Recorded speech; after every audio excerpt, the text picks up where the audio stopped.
Welcome back. We're going to talk about Google Calendar now, and there's a lot of neat things that you can do with this. And so I want to first, though, go over some words for your word bank. Make sure you take a few minutes. I want to try to expand this up a little bit so you can see it better.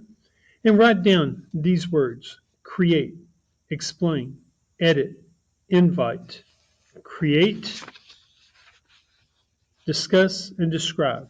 Now notice create is on here twice, but they have two different definitions.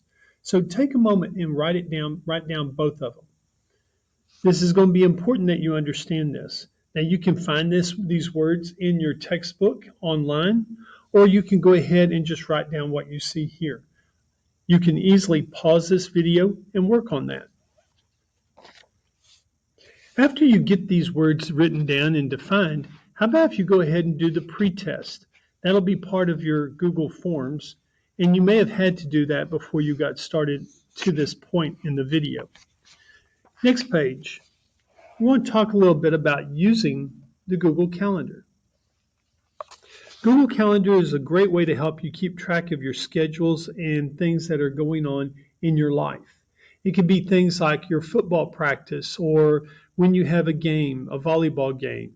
It may be when you're going to work on a project with another student. So all of those things, having these appointments on there can be very helpful.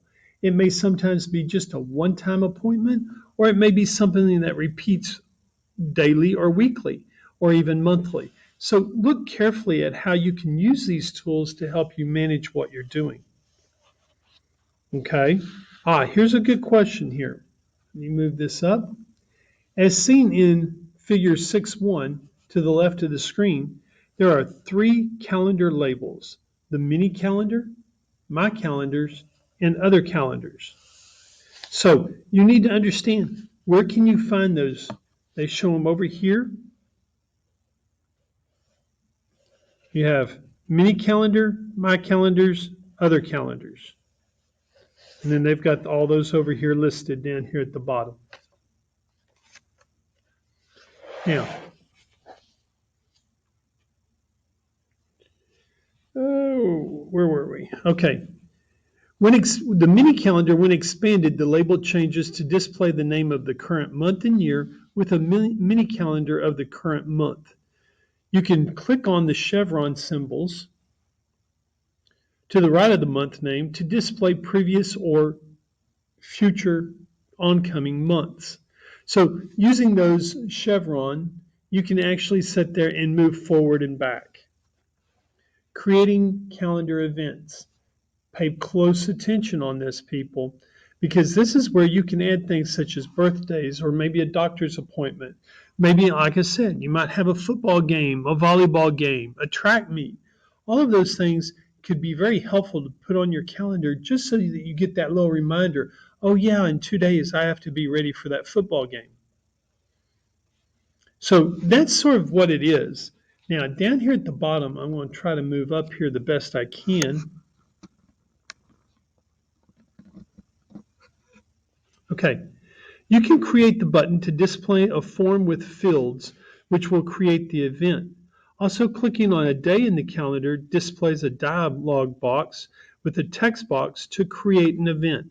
So by clicking on the Create button, the Quick Add feature allows users to create an event by entering a phrase in the Quick Add text box.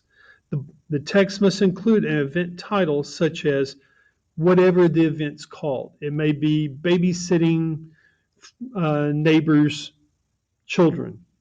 There's a lot of things that you can put on there.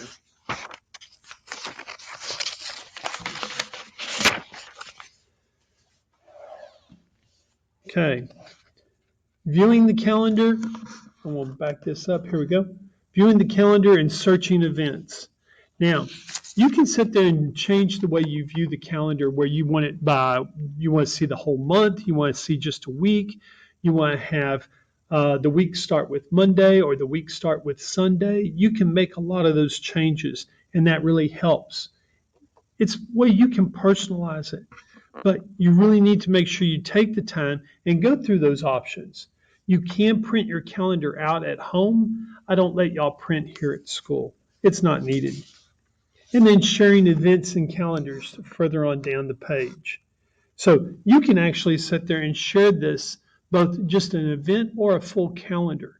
At school, different departments share a whole calendar, but often we just share events.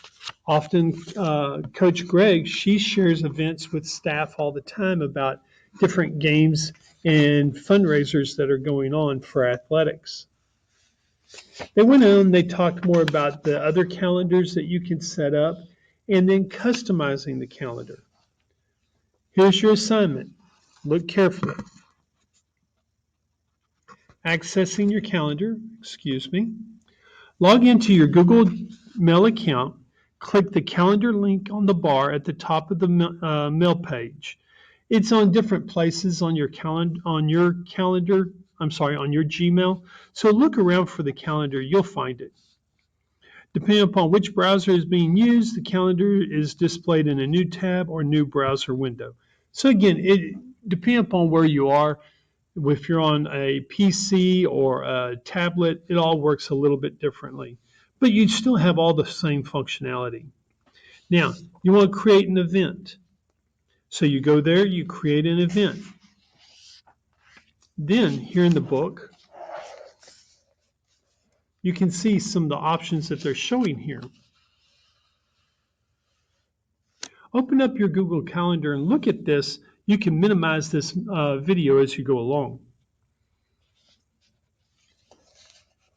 Now, they also have a from date, from time, until time, where, description, and event color. I like the event color. It helps you spot things, especially when you get it organized.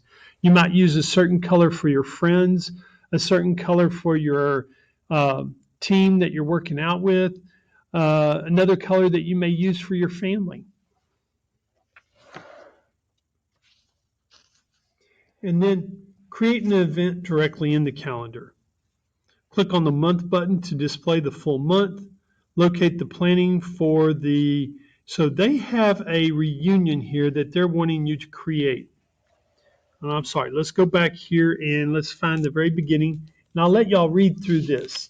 This is a great opportunity for you to pause as you go along here. So I'm going to go through here, show you step 1, 2, 3, 4. So now you see, these are the 4 things that you're doing for your assignment. Then, here at step 5, I want to try to flatten the book out the best I can. I know it makes it hard to read. 6, 7, 8, 9, 10, and 11. Pause the video.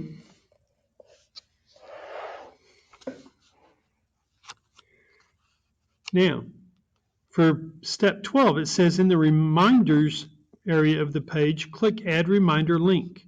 Click the Reminder Type drop-down list and select Email. This specifies that the reminder will be emailed to you. Click in the Reminder Time text box and enter 5. This specifies how many units of time before the event the reminder will be given. 5 minutes to me never seems to be enough. I always like to do it longer than that so I have time to get to where I need to be. Click the Reminder Time drop-down list. Click Days in the list. The reminder is now set to send an email 5 days before the event. Now that helps. Click Add the Reminder Link to add a 3rd second. Set the second reminder to be a pop-up that displays 1 day before the event. Click the Save button at the top of the page to save the event and return to the calendar page. So that's a great opportunity right there. At that point, what I want you to do is give me a screenshot with your calendar showing me that you have these things on here. I need to see the reminder links. That's what we're working on right now. So make sure that you have it addressed to the correct people, the reminder, and also that you have the reminder times set correctly, and then email it to me. that concludes for what we're doing for today. And I look forward to seeing you soon. Make sure you work on lesson 8. We are on lesson 8 already. So work on lesson 8 in EduTyping. Do not go beyond lesson 8. You can do 2 or 3 of the assignments in lesson 8, and that way you're spreading it out and you're not trying to do it all in one day. Hope you're doing well. Look forward to seeing you soon. Take care. Be safe. Please remember to always wear the mask completely and correctly. It's out of respect for yourself and your family. Take care.